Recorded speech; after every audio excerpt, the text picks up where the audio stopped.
Baik, selamat datang. Pada kesempatan kali ini, aku akan menjelaskan tentang cara penggunaan Super Template 2. Super Template 2 ini difokuskan untuk inventarisasi stok barang tanpa harga. Jadi, jika teman-teman butuh ya ada harganya, harga beli, harga jual, tanda laporan keuangan, silakan buka Super Template 1. Karena Super Template 2 ini khusus untuk stok barang saja. Super Template 2 ini mendukung multi gudang. Jadi lokasi penyimpanannya bisa lebih dari satu. Oke, kita mulai dari halaman pertama. Oke. Ketika teman-teman mendapatkan akses untuk template ini, statusnya masih view only atau hanya bisa dilihat dan tidak bisa diedit atau digunakan. Bagaimana cara mengatasinya? Silakan dibaca petunjuknya di sini. Intinya teman-teman diharuskan untuk membuat salinan filenya terlebih dahulu agar filenya tersimpan di Google Drive teman-teman dan bersifat private. Sehingga aku dan user yang lain tidak dapat mengakses file milik teman-teman. Jika bingung, silakan klik link videonya. Nanti akan otomatis diarahkan ke halaman YouTube. Oke, selanjutnya kita mulai dengan halaman pertama, yaitu database barang. Pada halaman ini, teman-teman dapat mengisi database barang yang akan dikelola melalui template ini. Setiap barang harus diisikan kode barang, nama barang, kategorinya, dan satuannya. Sebenarnya pada sisi kanan sudah dijelaskan tentang cara penggunaan dari halaman ini. Lalu, syaratan yang ada di template ini, kode barang hanya dapat digunakan satu kali dan tidak dapat berulang. Contohnya, untuk SKU 013. Jika diinput, maka akan muncul notifikasi kalau kodenya sudah digunakan. Jadi jika ingin menggunakan kode yang mirip, silakan ditambahkan kode majutam di belakangnya. Contohnya ini, SKU 0141. Kode barang ini tidak baku susunannya. Teman-teman bisa sesuaikan dengan kebutuhan masing-masing. Ini hanya contohnya aja menggunakan SKU. Kalau teman-teman punya cara sendiri, dipersilakan. Untuk catatan, pada database ini, setelah digunakan template-nya, contohnya ini di tahap awal aku melakukan settingan database seperti ini. Namun setelah menggunakan template-nya beberapa waktu, ternyata di lokasi penyimpanannya sudah nggak ada lagi nih barang Aqua. Aku ingin hapus, jangan dihapus. Database yang sudah digunakan itu jangan dihapus. Jadi dibiarkan saja.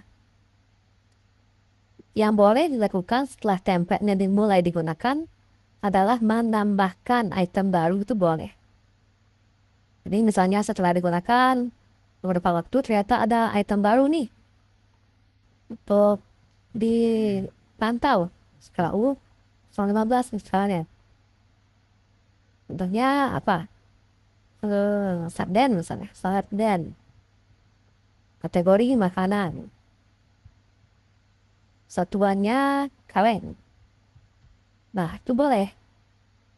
Yang tidak boleh itu adalah menghapus database yang sudah ada sebelumnya setelah template-nya digunakan. Tapi kalau template-nya masih di settingan awal, belum ada pencatatan transaksi, silakan. Oke, kita lanjut ke halaman berikutnya. Ini adalah halaman pengaturan drop down. Jadi pada template ini, aku menyediakan fasilitas untuk tracking stoknya berdasarkan lokasi penyimpanan. Jadi, jika teman-teman memiliki beberapa lokasi penyimpanan barang, itu bisa di-tracking secara spesifik. Namun, jika hanya ada satu lokasi penyimpanan, maka cukup satu aja, tidak masalah. Untuk nama pemasok juga demikian. Jika ada pemasok yang spesifik, silakan ditulis. Dan nama pemasok ini tidak ada batasannya.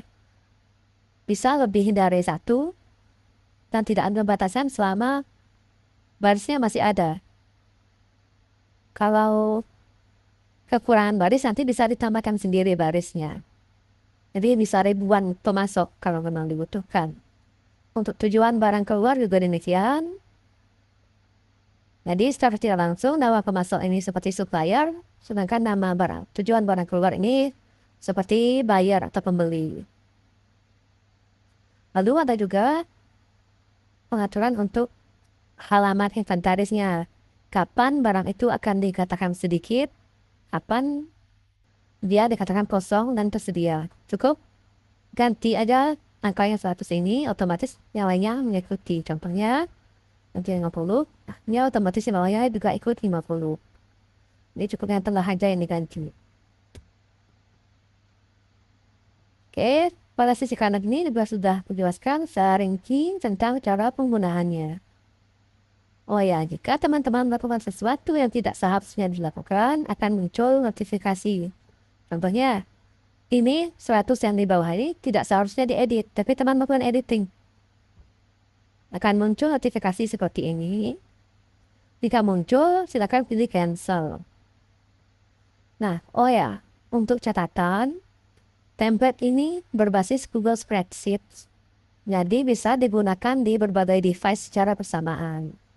Contohnya, template ini aku akses melalui aplikasi iPad dengan menggunakan aplikasi Google Spreadsheet. Tapi di saat bersamaan, aku juga dapat mengakses template ini melalui browser. Ini adalah selama email yang digunakan sama. Atau silakan berikan akses ke email tertentu. Misalnya ditambahkan share email siapa, silakan masukkan emailnya sini dan berikan aksesnya apa. Template ini juga bisa digunakan di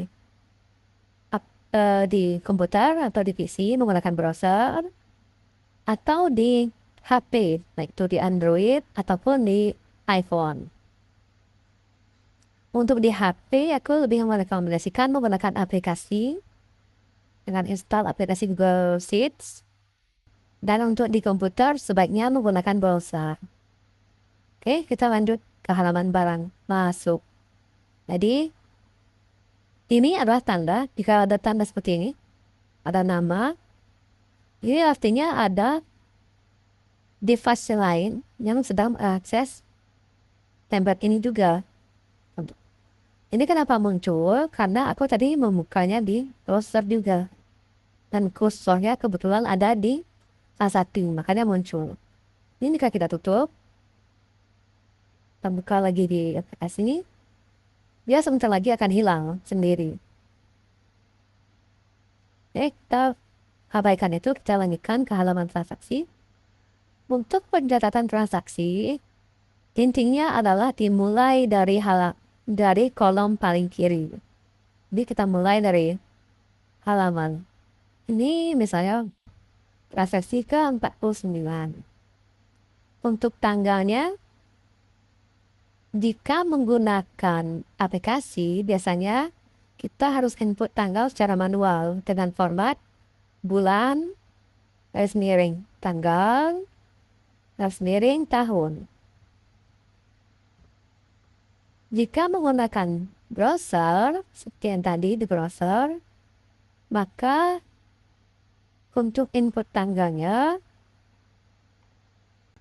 jika menggunakan browser, untuk input tanggalnya akan lebih mudah. Kita cukup melakukan double klik, otomatis muncul kalendernya. Oke, kita kembali ke halaman aplikasi. Nah, ini karena kita input tadi di browser, datanya akan muncul otomatis nih. Lalu kita lanjut ke nomor transaksi. Oh ya, untuk tanggal, kini wajib diisi setiap barisnya. Contohnya ini, walaupun sama-sama tanggal 6, tapi setiap barisnya harus diisi 666. Jika tidak, nanti datanya tidak kebaca oleh sistem. Begitu juga untuk nomor transaksi. Jika transaksi itu sama, silakan disamakan aja nomor transaksinya. Tapi jika nomor transaksinya berbeda juga, kita input lagi. Misalnya ini berarti masuk 13. Oh ya, untuk nomor transaksi ini tidak ada aturan baku. Jadi silakan ditulis berdasarkan kebutuhan masing-masing. Lalu kita lanjut pada kolom barang. Bisa diinput manual. Contohnya SKU 001. Akan muncul rekomendasinya. Atau jika untuk lebih mudahnya, bisa dengan klik segitiga ini, pilih SKU-nya atau daftar barangnya. Pada button. Otomatis kategori dan satuan terisi berdasarkan database-nya tadi. Lalu kita lanjut ke jumlah barangnya berapa. Hanya 100 buah. Nomor batch-nya. Ini karena fitur dari tabel ini mengharuskan kita mengisi nomor batch. Silakan diisi jika memang teman-teman membutuhkannya. Tapi jika tidak, nomor batch ini bisa diisi secara sembarang saja. Misalnya 1. Boleh. Kita isi 1. Yang penting nomor batch-nya terisi. Dan setiap transaksi ini bisa kita buat 1 semuanya boleh. 1, 1, boleh. Begitu boleh. Tidak ada larangan untuk nomor batch-nya. Tapi sebaiknya untuk masing-masing barang diberikan 1 nomor batch tersendiri. Jika memang teman-teman tidak menggunakan nomor batch. Yang penting kolom batch ini harus diisi. Baik itu digunakan atau tidak. Kalau tidak digunakan, diisi aja 1, semuanya boleh. Untuk tanggal kadaluarsa ini, boleh diisi, boleh tidak. Untuk penulisan tanggalnya sama seperti tadi. Bulan, garis miring tanggal, garis miring tahun. Atau bisa menggunakan double click jika menggunakan browser. Nah, kini kita lanjut ke kolom pemasok. Kolom pemasok ini sifatnya opsional. Misalnya, karena kita tadi mengatur di dropdown, kita tinggal pilih aja nomor pemasoknya siapa. Tinggal masuk. Lalu apakah harus sama pemasoknya kita masukkan dengan yang ada di halaman dropdown tadi? Tidak, kita bisa memasukkan nama lain juga. Bukan. Sorry. Misalnya, pemasok 4. Source 4. Nah, pemasok 4 ini tidak ada tadi di dropdown. Tapi kita tetap bisa input namanya di sini. Jadi, yang dropdown ini hanya membantu saja. Jika memang namanya itu saja, maka akan lebih otomatis, lebih mudah, lebih terstruktur. Untuk metode pengiriman juga demikian. Boleh diisi, boleh tidak. Ini hanya sebagai bentuk pencatatan saja. Status pengiriman ini wajib diisi. Jika barang sudah terkirim, silakan isi terkirim. Tapi jika statusnya belum terkirim, masih packing atau lainnya, silakan kosongkan saja. Untuk lokasi penyimpanan juga demikian. Karena ini mendukung multi gudang atau multi lokasi, silakan pilih sesuai kebutuhan. Tapi jika hanya ada 1, silakan pilih 1 itu saja. Lalu status retur. Jika barang ini statusnya retur, ini return sini, maka stopnya jadi diabaikan oleh sistem. Jadi transaksinya dianggap batal. Oke, pada sisi kanan sudah aku jelaskan tentang bagaimana cara menggunakan template-nya secara utuh. Akan dibaca. Kita lanjut ke halaman berikutnya, yaitu barang keluar. Barang keluar ini prosesnya sama seperti barang masuk. Inputkan nomor, tanggal, pada setiap barisnya, nomor transaksi, masukkan nama barang, kategori dan satuan akan terisi otomatis. Jumlah barang silakan diinput. Nomor batch wajib diisi. Untuk tanggal kadaluarsa ini, dia akan otomatis menarik data dari pencatatan barang masuk berdasarkan nama barang dan nomor batch-nya. Jadi ini akan terisi otomatis. Untuk tujuan barang silakan diisi jika dibutuhkan. Untuk metode pengiriman juga demikian, statusnya dilakukan update apakah terkirim atau belum, lokasi penyimpanan, terakhir adalah status returnya. Seperti sebelumnya, penjelasan lengkap ada di sisi kanan. Kita lanjut ke inti dari template ini, yaitu inventaris sisa stok barang secara otomatis.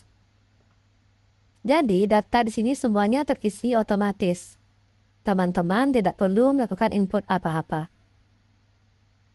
Barang akan otomatis tersusun berdasarkan namanya dan berdasarkan nomor batch-nya. Contohnya di sini SKU001 ada 2 karena ada 2 batch barang.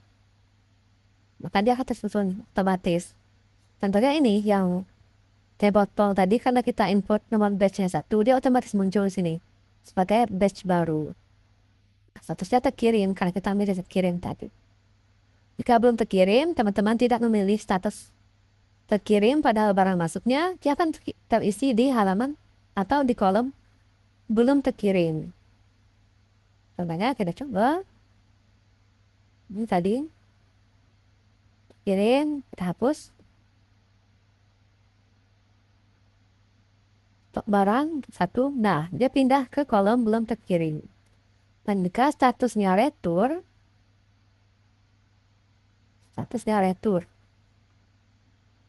maka dia otomatis akan pindah ke kolom retur.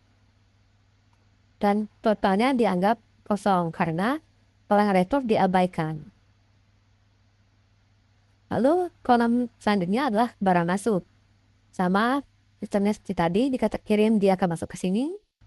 Belum terkirim ke sini, retur ke sini. Totalnya berapa? Dan ini adalah cuma stoknya. Jumlah barang masuk dikurangi jumlah barang keluar, otomatis menjadi stok terkirimnya.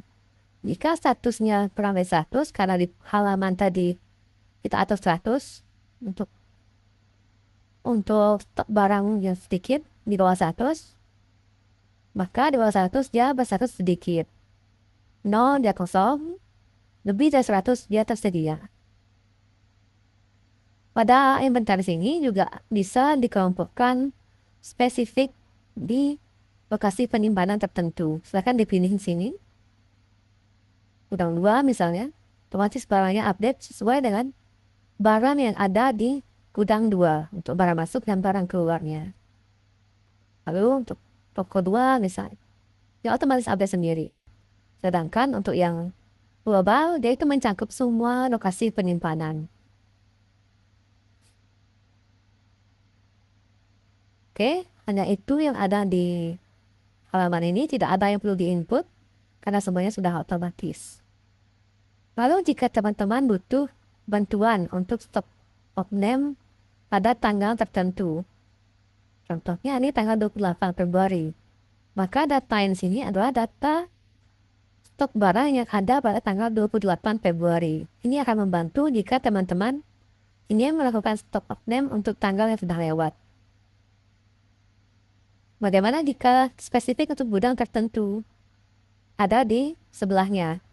Teman-teman tinggal pilih lokasi penyimpanannya di mana, tanggalnya tanggal apa, tinggal diganti. Misalnya menjadi tanggal bulan 2, tanggal 5 tahun 2026. Nah, otomatis ini adalah kondisi stok pada tanggal 5 Februari tersebut.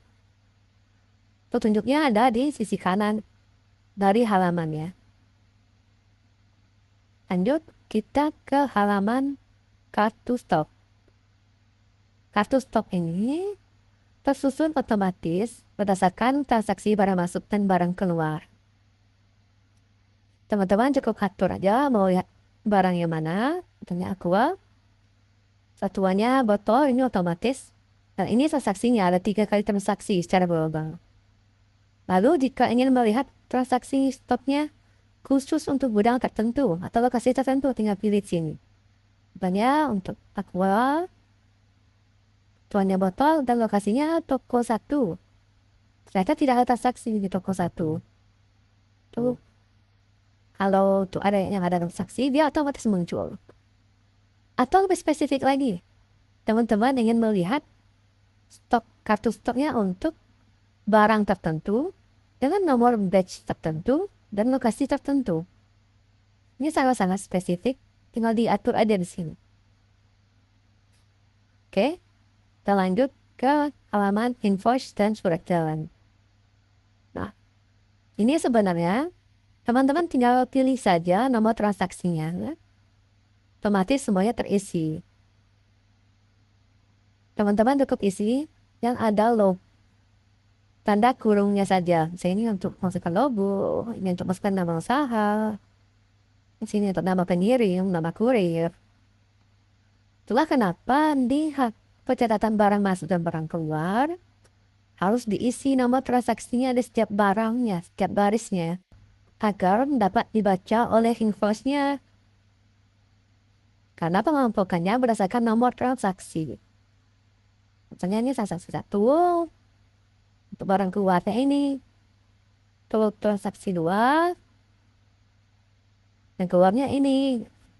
Itulah kenapa kita harus input nomor transaksi pada setiap baris. Oke, kita lanjut ke halaman komparasi.